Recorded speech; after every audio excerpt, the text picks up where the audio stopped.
नमस्कार। उदय India digital में आपका स्वागत है। मैं हूं अंशुमान आनंद। कुछ व्यक्तित्व ऐसे होते हैं जो अपने आप में संस्थान होते हैं, एक इंस्टीट्यूशन होते हैं। उदय इंडिया डिजिटल बहुत सौभाग्यशाली है कि हमारे स्टूडियो में एक ऐसे ही परम आदरणीय व्यक्तित्व मौजूद हैं, श्री स्वदेश पाल गुप्ता जी और श्रीमती उषा गुप्ता जी। स्वदेश पाल गुप्ता जी के बारे में हम आपको बता दें कि वो राष्ट्रीय स्वयंसेवक संघ से जुड़े रहे हैं और बहुत लंबे समय से वो देश की सेवा में सन्नद्ध हैं। उन्होंने भारत के हर कोने में, हर राज्य में अपनी सेवाएं दी हैं, लोगों को जोड़ा है, राष्ट्रवाद का महत्व समझाया है। हम उनसे जानेंगे कि पहले तो हम उनको उनके जन्मदिन की बधाई देंगे। हम दर्शकों को बता दें कि उनका जन्मदिन है, कि जन्मदिन की बधाई देंगे। आपको जन्मदिन की बहुत बहुत बधाई हो सर। धन्यवाद आपका। उदय इंडिया का मैं बहुत आभारी हूँ। आज उन्होंने मुझे यहाँ उदय इंडिया ऑफिस में आमंत्रित करके मेरे साथ बैठकर मुझे सम्मानित किया और मेरे जन्मदिन की समारोह यहाँ संपन्न किया और उनके साथ बैठकर मैंने भोजन भी ग्रहण किया और आज स्टूडियो के अंदर यहाँ बैठकर मेरे विषय में जन्मदिन के उपलक्ष्य में वार्ता के लिए यहाँ बिठाया। मैं आपका आभारी हूँ। और माता जी श्रीमती उषा गुप्ता जी से हम बात करेंगे। कैसा महसूस हो रहा है आपको? बहुत बढ़िया, मुझको अच्छा लग रहा है। आप सबके साथ बैठ के बहुत अच्छा लग रहा है जी। तो स्वदेश पाल गुप्ता जी, जैसा हमने आपको बताया कि संघ प्रचारक के तौर पर उन्होंने पूरे भारत को समझा है, देखा है। उनके इस विशाल अनुभव का लाभ हम भी उठाते हैं। भारत को जैसा आपने देखा, भारत को जैसा आपने समझा, हर कोने में यात्रा की, अपने अनुभव के बारे में बताएं हमें। मेरा नाम स्वदेश पाल गुप्ता। मेरा जन्म 1941 में 13 जनवरी मीरपुर डिस्ट्रिक्ट, जो आज पीओके में है, वहाँ हुआ।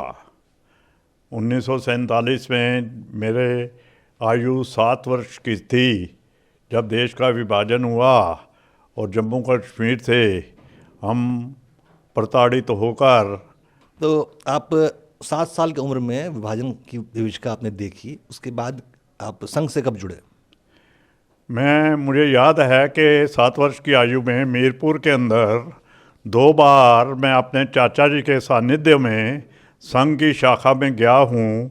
एक बार लगता है कि उत्सव था आर्या समाज के अंदर, उसमें पंक्ति में खड़ा होकर मैंने वहाँ प्रार्थना की है। और एक बार अपने मीरपुर के जो पहाड़ी क्षेत्र था, एक तरफ शहर बसा हुआ था, दूसरी तरफ पहाड़ी के पीछे की साइड में वो सड़क घूमकर पीछे की साइड में जाती थी। तो उस पहाड़ी के बिल्कुल टॉप पर हमारी एक शाखा लगी हुई थी और उस शाखा में मैं एक मंडल के अंदर 7 साल का 5-6 साल का बालक था। वहाँ उनके बीच में बैठा, मुझसे प्रश्न किया गया। सबसे प्रश्न पूछे जा रहे थे, मुझसे भी प्रश्न किया, तुम अपने घर में माँ को क्या बुलाते हो? तो मैंने बोला, माँ जी। अनेक कार्यकर्ता अलग अलग शब्दों से, कोई झाई जी, कोई मम्मी, कोई कुछ शब्दों का उपयोग कर रहा था। तो इस तरह से मेरा संघ प्रवेश 7 वर्ष की आयु में मीरपुर में 2 अवसर मुझे याद हैं जहाँ मैं हुआ। उसके बाद 7 वर्ष की आयु में हम आगे जम्मू में आ गए। जम्मू से फिर अमृतसर हमारा परिवार 7 जनों का परिवार था। मेरे माता पिता, 3 हम भाई, 2 बहनें, 7 का परिवार जम्मू में आकर टिका। अनेक रिश्तेदार जम्मू में हमारे थे। मेरे पिता की इच्छा थी कि दूसरों के आश्रित होकर जम्मू में हम ना रहें, इसलिए अमृतसर आ गए। 2 दिन गुरुद्वारे में रहे और गुरुद्वारे का भोजन हमने प्राप्त किया अमृतसर स्वर्ण मंदिर का। उसके बाद पिताजी की इच्छा हुई कि हम यहाँ से निकल जाएं और किसी दूर स्थान पर, पहले बम्बे सोचा, फिर दिल्ली सोचा कि दिल्ली चले जाएं। वहाँ कोई रिश्तेदार तो ध्यान में था नहीं। पिताजी ने एक ट्रक के अंदर जाने का निर्णय किया। जो लोडेड ट्रक था उसकी छत पर बैठकर हमारे 7 परिवार के सदस्य, उस समय हम सब 3 भाई और 2 बहनें छोटे छोटे आयु के थे।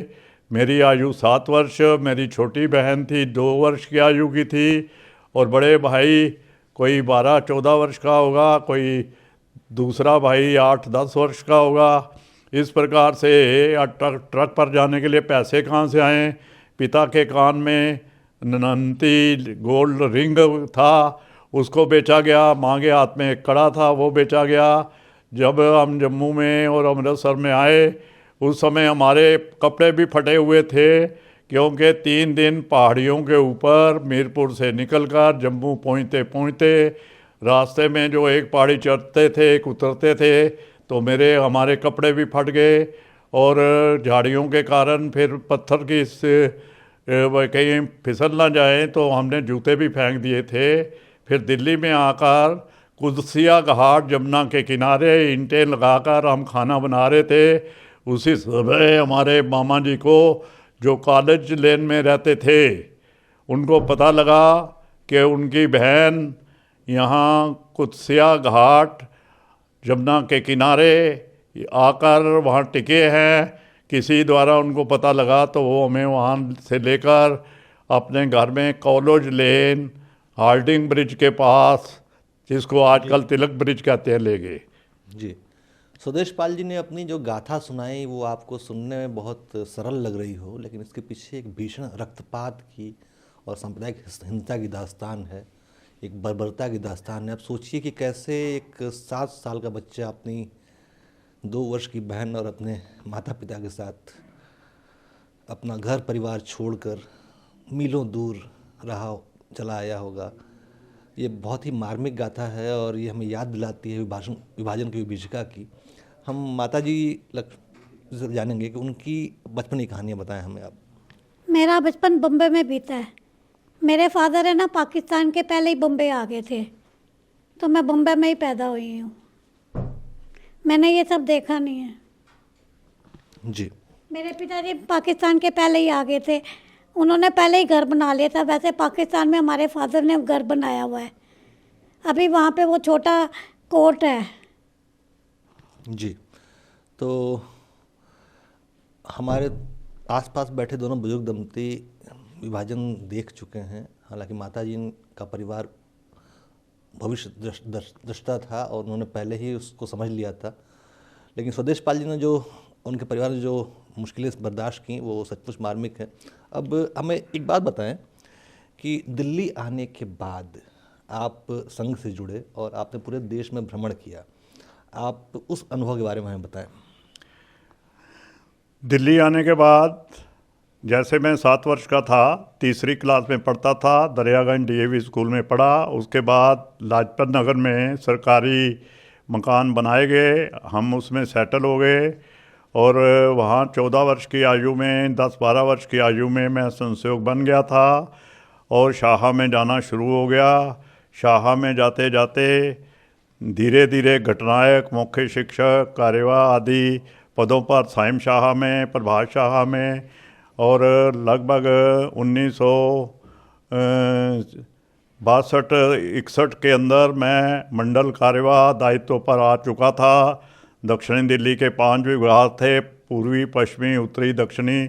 दक्षिणी विभाग में मैं एक मंडल का कार्यवाह था। उस समय मुझे प्रचारक जाने का अवसर मिला 1962 के अंदर, और मैं दिल्ली से जालंधर के लिए मेरा तय हो गया। माननीय सोहन सिंह जी ने आदेश दिया कि तुमको अगर प्रचारक जाना है तो तैयारी कर लो। मुझे स्टेशन पर टिकट देकर बिठा दिया गया, रेलवे के टिकट जालंधर के लिए, और जालंधर में पीली कोठी संघ कार्यालय में जाकर मैं पहुंचा। कृष्ण लाल शर्मा और तो प्रचारक के तौर पे पहला दायित्व आपका पंजाब का रहा? पहला दायित्व 5 साल मैं प्रचारक के नाते पंजाब में जालंधर में रहा। फिर उसके बाद हमारे क्षेत्रीय प्रचारक माधोराव मूले जी प्रवास करते हुए उड़ीसा गए। वहाँ बाबूराव पालीकर जी, जो पंजाब से 1950 में उड़ीसा कटक में भेजे गए थे, उन्होंने माधवराव मूल्य जी क्षेत्रीय प्रचारक, उत्तर क्षेत्रीय प्रचारक, उनको कहा कि मुझे आपने पंजाब से 1950 में यहाँ उड़ीसा भेज दिया, आज तक मैं यहाँ हूँ, तो उड़ीसा के लिए आप पंजाब से एक प्रचारक भेजिए। तो क्षेत्रीय प्रचारक माधवराव मूल्य जी ने जब दिल्ली आए, बैठक के अंदर मुझे अलग से बुलाकर कहा कि बाबूराव पालडीकर जी एक प्रचारक पंजाब का मांग रहे हैं, अब तुम्हें जालंधर में ना रहकर पंजाब जाना होगा। और माधवराव मूल्य जी ने मेरी नियुक्ति पंजाब के लिए, उड़ीसा के लिए, कटक के लिए कर दी। और फिर उन्होंने एक लेटर दिया परम पूज्य गुरु जी के नाम। उन्होंने कहा कि आप पहले नागपुर जाओ, वहाँ गुरु जी को पत्र दिखाओ और आपकी नियुक्ति कटक में हो गई है, आप आशीर्वाद उनका लेकर जाइए। अगर ना मिलें तो कार्यालय प्रमुख के पास अपना ये पत्र छोड़ देना और कटक में चले जाना। इस प्रकार से मैं नागपुर होता हुआ गुरुजी से मिल नहीं पाया और कटक पहुंच गया। बाद में कुछ महीनों के बाद गुरुजी जब प्रवास से लौटे तो उन्होंने वो पत्र पढ़कर मुझे अपने हाथ से लिखकर आशीर्वाद देते हुए और कुछ मार्गदर्शन करते हुए मुझे कटक में चिट्ठी लिखी। वो चिट्ठी बाद में इमरजेंसी के कार्यकाल में 75 में सामान इधर उधर होने से वो खो गई। गुरुजी की चिट्ठी मेरे पास थी। जी, तो आप उड़ीसा कितने साल रहे फिर? उड़ीसा आप कितने वर्ष रहे हैं? उड़ीसा में आप कितने वर्ष तक आपने काम किया? 1967 में 67 में मैं उड़ीसा आ गया और 1972 तक उड़ीसा में रहा। थोड़ा सा पंजाब का अनुभव लेकर आया था। यहाँ मुझे देखा कि यहाँ लोग सारे धार्मिक प्रवृत्ति के हैं और उड़ीसा धार्मिक क्षेत्र है और प्यार से बात करो तो सब जुड़ जाते हैं। तो मुझे अपनी शैली लोगों के साथ प्रेम से बात करने की रखनी की मैंने मन बनाया और मुझे ऐसा ही मार्गदर्शन भी अधिकारियों का मिला था कि जिस प्रदेश में जाओ उस प्रदेश की भाषा, उसकी वेशभूषा, उस पर कोई कटाक्ष नहीं करना खान पान पर और उनके साथ समरस कर उसको अपनाने की कोशिश करना। तो 5 वर्ष उड़ीसा रहते हुए मैंने जो काम वहाँ किया, जैसा वहाँ लोग रहते थे, जैसा खाते थे, उसको अपनाने की पूर्ण भरसक कोशिश की। उसना भात, चावल, मोटा चावल लोग खाते थे। पहले दिन मेरे एक गिलास भी मुंह के अंदर नहीं जा पाया। बाद में धीरे धीरे चावल खाने का इतना अभ्यास हो गया कि अगर मैं एक हफ्ता प्रवास पर जालंधर ज़िला, पुरी ज़िला, ढेंकनाल ज़िला, आज जिसके 9 सरकारी ज़िले बन चुके हैं, ये क्षेत्र मुझे दिया गया था विभाग प्रचारक के नाते। उस क्षेत्र में मैं प्रवास करता था। उन्हीं दिनों एक नाथ रानाडे जी कटक आए। उन्होंने कहा कि उड़ीसा में कन्याकुमारी में जो विवेकानंद स्मारक बन रहा है, उस स्मारक के लिए उड़ीसा में धन संग्रह करना है।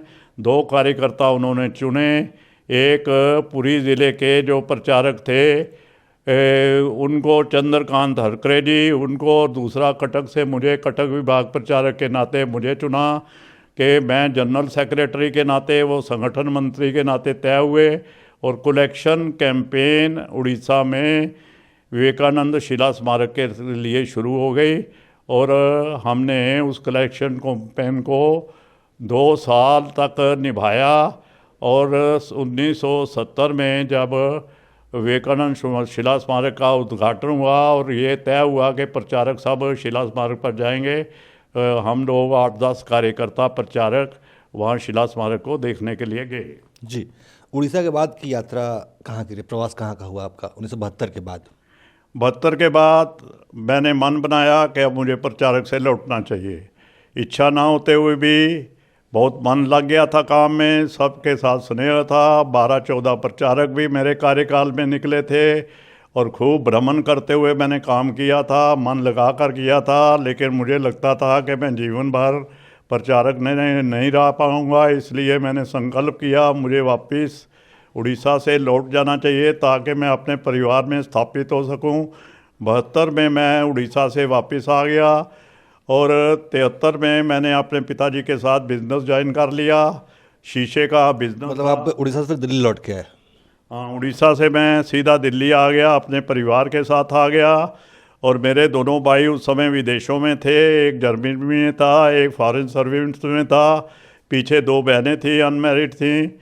और मैं वहाँ जब घर आया तो पिताजी की दुकान छोटी सी थी जिसके अंदर शीशे का काम था, कोई नौकर नहीं था, पिताजी वृद्ध हो चुके थे।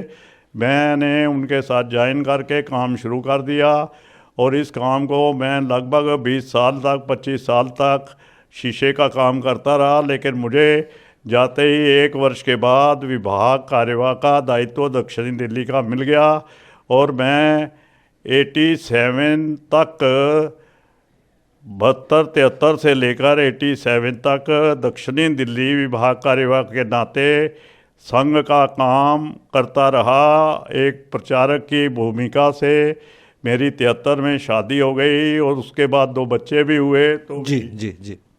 तो हम आगे बढ़ते हैं कि 72 में जब दिल्ली लौटे तो आपकी और मतलब भाई साहब की शादी हुई, उसके बारे में हमें कुछ बताएं। हाँ, शादी हुई। फिर मेरी जब शादी के बाद मैं दिल्ली आई, इमरजेंसी लग गई। अच्छा। इमरजेंसी में इनको पुलिस पकड़ने आती थी। ये मेरे लिए बहुत बड़ा अनुभव था, मैंने कभी ऐसे देखा नहीं था। मैं डरती थी कि पुलिस मुझे पकड़ ना ले, और जी भगवान की दया से मैं बच गई। जी। तो 1973 में आप दोनों जन की शादी हुई और 87 तक भाई साहब दिल्ली में विभागाध्यक्ष, विभाग प्रमुख रहे। तो उस दौरान बहुत सारे लोग मिलने आते होंगे आपसे, क्योंकि संघ एक सार्वजनिक संगठन है, सामाजिक कार्य करता है। तो आपको उससे कोई परेशानी तो नहीं हुई कभी? परेशानी नहीं हुई, पर अच्छा लगता था, कोई अपना आया है, अपने ही लगते थे सारे। तो दिनचर्या कैसी होती थी भाई साहब की उस समय? बस ये जाते थे, संघ का काम करते थे, फिर आ जाते थे और मेरा ध्यान रखते थे। तो आपको कभी लगता नहीं था कि समय आपको कम मिल रहा है पति की तरफ से? नहीं नहीं, जब देश के लिए कुछ करना है तो कुछ त्याग तो करना ही पड़ता है। तो संस्कारों की शुरुआत घर से होती है। माताजी ने हमें बताया कि कैसे वो नाराज़ नहीं होती थीं आधुनिक पत्नियों की तरह। अब हम आगे 87 से आगे की यात्रा के बारे में जानेंगे सुदेश पाल जी से। 87 के बाद, अब 87 तक आपने दिल्ली में सेवाएं दी, उसके बाद का आप बताएं हम। आज मेरी आयु 82 वर्ष पूर्ण हो रही है। विभाग कार्यवाह मैं 1989 तक 87 तक रहा। उसके बाद मैं दिल्ली का तरुण कार्यवाह भी रहा और उसके बाद मुझे 89 में डॉक्टर हेडगेवार जन्म शताब्दी के समय सेवा भारती में दिया गया। मैं प्रांत सेवा प्रमुख तथा सेवा भारती का महामंत्री के रूप में 6 वर्ष तक मैंने झुग्गी बस्तियों के अंदर, स्लम के अंदर जाकर काम किया और विकास केंद्र गवर्नमेंट के द्वारा, स्लम डिपार्टमेंट के द्वारा मैंने दिल्ली के अंदर सेवा भारती के अंतर्गत 10-12 अलाट करवाए और मैंने पूरा समय देकर एज ए प्रचारक की भूमिका से ही काम करता रहा। मैंने कहा चलो प्रचारक नहीं हूँ तो भी मुझे। ये सिलसिला कब तक चला? ये सिलसिला 6 वर्ष चला और उसके बाद 1995-96 के अंदर मुझे प्रांत प्रौढ़ कार्यवाह दिल्ली का बनाया गया और 96 में एक नया आयाम राष्ट्रीय स्वयंसेवक संघ ने घर वापसी का, हिंदू लोगों को ईसाईयत होने से बचाने के लिए धर्म जागरण का काम शुरू किया। तो मुझे 1996 में नवंबर के अंदर धर्म जागरण का दायित्व दिया गया दिल्ली प्रदेश के संयोजक के नाते और इस काम को मैंने 2008 तक धर्म जागरण का काम 96 से लेकर 2008 तक अर्थात 12 वर्ष तक धर्म जागरण का काम देखा। 12 वर्ष तक आपने घर वापसी का कार्यक्रम चलाया। लगभग कितने परिवारों का आपने धर्मांतरण रोका और घर वापसी कराई?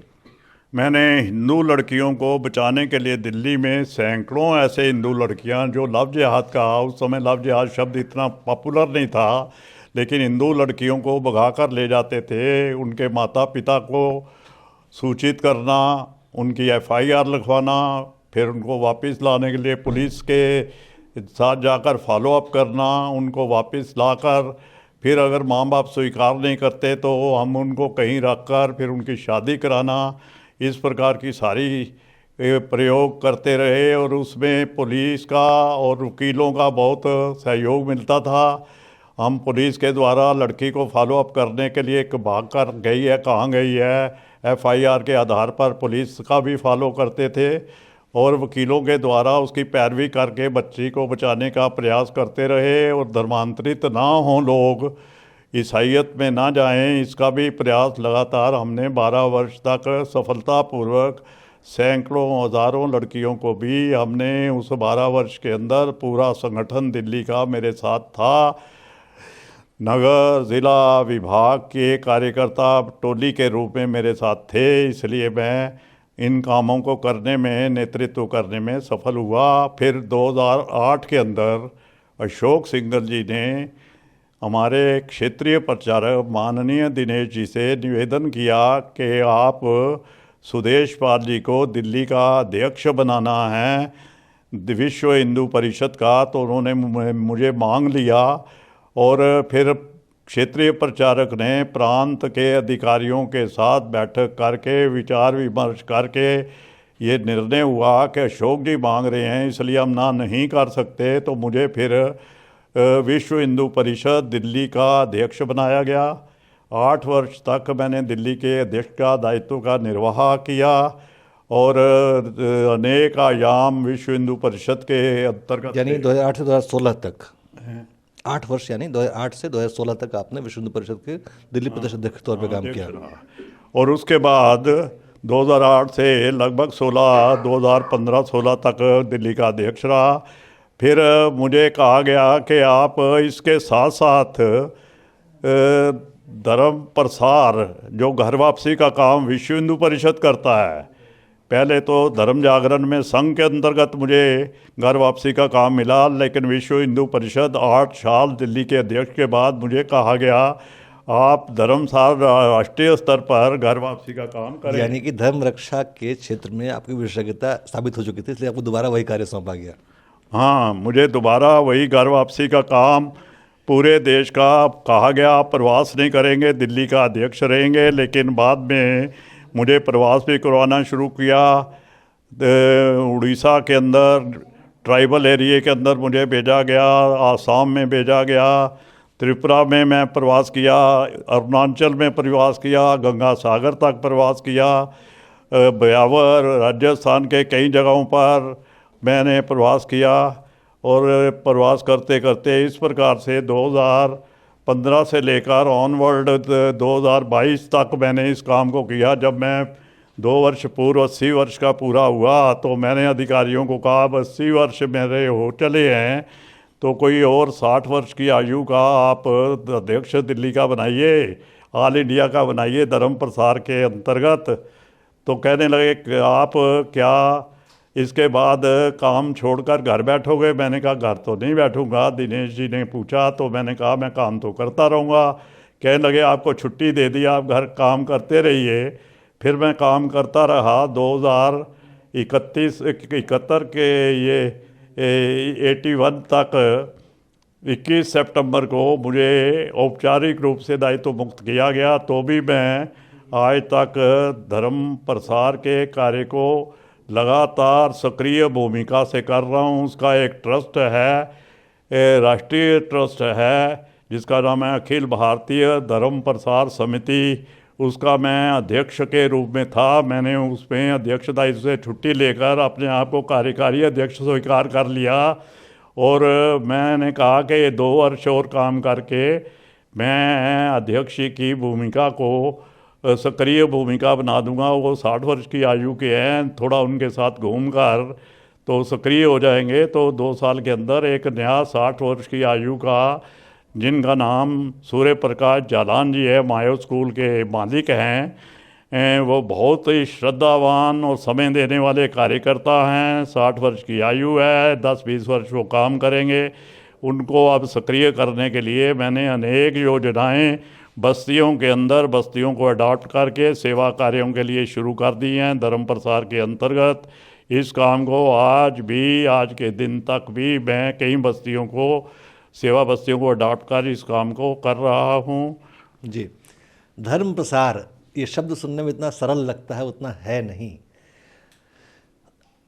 सेमेटिक धर्मों द्वारा यानी कि इस्लाम और ईसाईयत द्वारा सनातन धर्म पर अनेक हमले होते हैं और सुदेश पाल जी ने उसके खिलाफ संघर्ष किया है लगातार 8 दूनी 16 वर्षों तक, 8 वर्षों तक राष्ट्रीय स्वयंसेवक संघ के साथ और बाकी के अगले 8 वर्षों तक विश्व हिंदू परिषद के साथ। तो जी हाँ, अंतिम उनकी जो जिम्मेदारी थी विश्व हिंदू परिषद के साथ थी।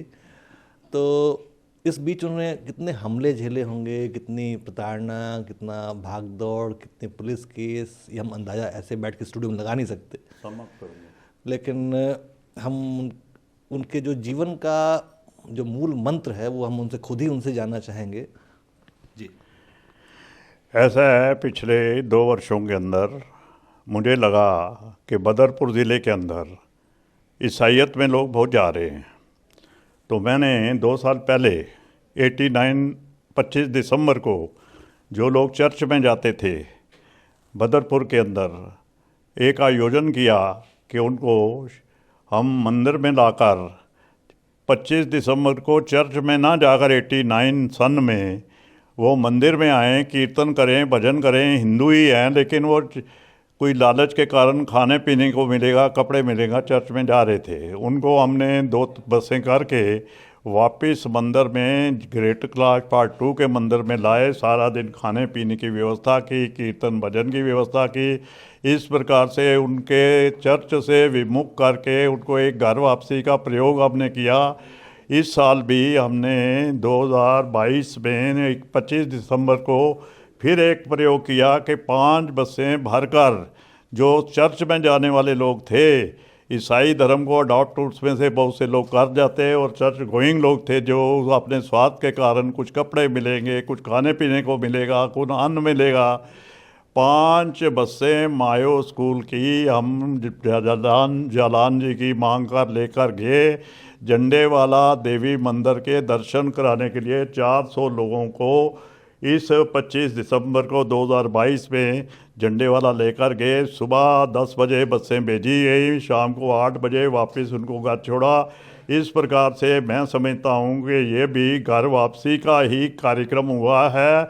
आज भी हम पुलिस थाने में एक स्टेटमेंट दी है, कंप्लेंट नोट कराई है बदरपुर थाने के अंदर कि 500 लोगों को चर्च इस बार मार्च के तक चंगाई सभा करके धर्मांतरण करने वाली है, इसको रोका जाए। उसको हमने होम मिनिस्ट्री में भी खबर दे दी है, ये कंप्लेन भेजी है। होम मिनिस्ट्री से भी 2 लोग आकर वहाँ इंक्वायरी कर गए हैं, इसको रोकने का काम जारी है। इतना निवेदन करके मैं अपना वक्तव्य को पूरा करता हूँ।